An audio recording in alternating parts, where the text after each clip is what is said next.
Good morning, ladies and gentlemen. Welcome to another episode of The Studio. My name is Adam, and today's episode is going to be yet another technique talk. I recall Central Park and fall.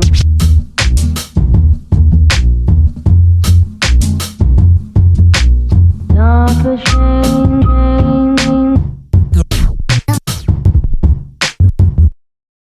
Firstly, I'd like to mention, of course, our very first studio VIP, Kyle Spence. Thank you, Kyle, for donating to the studio. It's very much appreciated. And of course, I have to give a shout out to our featured artist for today, who is Andrew Woolcock. Thank you for donating, Andrew. If you want to be a studio artist or VIP, you can check out my Patreon in the description below. Anyway, today's technique talk is going to be focusing on a very real problem that I get when I'm playing 4 mallets on marimba. Picture this, you're practicing on the marimba, you're going through all your warm-up exercises like the 4-6, the 1-2-3-4, and you're playing all of your pieces through, and it's been a few hours, and suddenly you feel this pain on your middle fingers, and you're just like, ow! You look at your fingers and lo behold, you have what I like to call Stephen's callus. No matter who you are, somewhere along the line, you're gonna receive a case of the scalluses. That's Stephen's calluses. Scalluses happen when this area here moves back and forth along your fingers, causing friction, and that is usually caused from the shock coming from the end of the mallet, going down to the end of the shaft, and then as a result, you get all this rubbing along your fingers, causing the all-important scallus. Now, you might have noticed my scalluses are pretty much non-existent because they've gotten to a point where they're just covered with lots of layers of skin. I know that sounds really gross, but essentially they're just bumps now, so I don't really feel anything. But for a long time when I was playing marimba, especially through high school and early undergraduate degree, I was getting scalluses all the time. At their worst, your fingers will peel off and there will be like red raw skin here, and then you just won't be able to practice properly because every time you're playing, you just feel the skin peeling off your hand. It's just like, ah! And I know the pain is minor, it only lasts a day, and it isn't really that painful, but it does get in the way of your thought process when you're playing marimba. And the last thing you want is to be playing in like a competition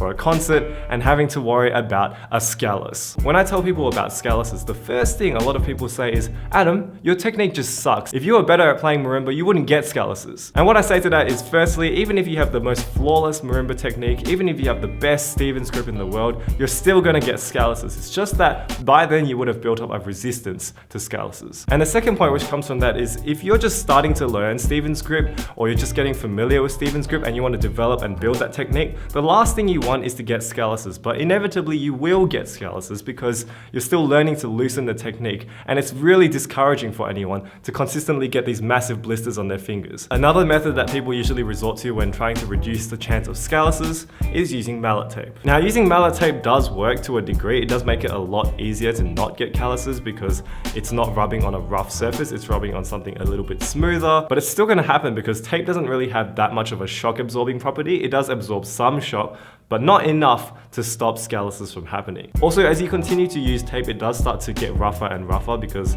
obviously it's wearing out. And as it gets rougher, it's more likely that you're gonna get scalluses anyway. So I figured the most practical solution would be to put something between your fingers right here that absorbs the shock between the mallet and the fingers and stops it from rubbing up and down over and over again. I went through a lot of solutions. I tried gloves, but gloves look really silly and you don't have the same feel on marimba when you're wearing an extra layer over your entire hand. I tried cutting up thimbles and putting them on the end of here, but thimbles are just like mallet tape. They're really, really thin and they get really uncomfortable over time. I thought about how I use tennis tape to wrap my mallets, something that's sports related, and I was thinking, is there anything that's sports related or medical related, something that is really, really cushioned and really high performance and not too expensive? Then one day I walked into the university percussion room, my friend Euphina was there, and we were about to rehearse Michael Barrett's Blue Ridge, which is a marimba duo, and I looked at her hands and I noticed that she had these on her fingers. And naturally I was like, whoa, what is that? These things are toe and finger gel protectors. That's right, this is your Scholl toe and finger gel protector. I'm not sponsored by Scholl at all. Scholl tends to make most of these foot care products that are really good for like your feet whenever you have like corns or blisters or whatever. And they make these toe and finger gel protectors, and you're supposed to cut them to size because they just come with one long sleeve that looks like that. And you can basically cut them at any length to suit your needs. I mean, it even says here, immediate relief from pressure and rubbing. That sounds exactly like what we need. So you can get this at any chemist. I think you guys in America call it CVS. You can get these at any pharmacy and they're super cheap. One box of this was 20 bucks, but that's for an entire sleeve. And one of these sleeves can make about 8 of these, so you can make 4 pairs of these finger protectors. And then you just cut them to suit your needs. You can cut more if you want them to cover more of your finger, or you can cut less. But if you cut too much, it might get in the way of your finger bending, which is going to get in the way of the pressure that you apply to mallets. So don't cut too much, but also don't cut too little. My first few were way too small and they didn't cover enough surface area and they kept moving around a lot. The best thing about these is the gel. Like the gel on the inside is very, very comfortable. It's very squishy, so you don't feel like you're even wearing them half the time. Like one time we actually went out for dinner and I was at Nando's and I looked down and I saw that these things were still on my fingers. Like I always wear them and I always forget to take them off. So yeah, they're very, very comfortable. The gel's a little bit flexible and it's not too sticky, but it's sticky enough that it will stay put. Like it doesn't move around very easily on the fingers, and it's a nice snug fit because it is made of elastic. Woo! So the result is you have this extra layer of cushioning between your fingers and the mallets, and you can play for a lot longer. As you can see, mine are extremely blackened and kind of gross because I've had them for so long. I've had these ones for almost 5 months now. But yeah, if they ever get dirty or too wet or you start bleeding or something ridiculous, then you can always buy some more, or you can cut heaps of spares. Yeah, once again, I'm not sponsored by Shoal, but this is a very, very cheap way of ensuring you never ever get scalluses again. So yeah, let me know in the comments below if you get scalluses very often when you're practicing, and let me know if you've ever tried to stop them from happening in any other way other than using these. If you like this video, please give me a thumbs up. It would mean the world to me.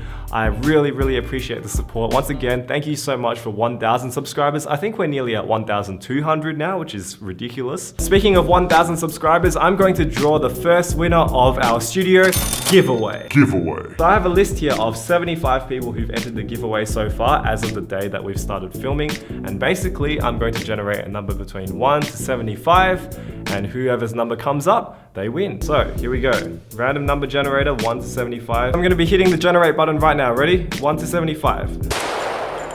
53. So the very first winner of the Studio 1000 subscriber giveaway is... Wow, this is more dramatic than the Oscars. The winner is Kohei Sakai. I will message you, Kohei, with details on how you can claim your prize, but for everyone else, don't worry, there is another draw happening next week on the next episode, and you can still enter below in the giveaway if you haven't already. So good luck to you. So thank you so much for watching. Again, please make sure you check out the giveaway if you haven't already. I really want to give this stuff away. And I will see you next week for another episode of The Studio. Good night.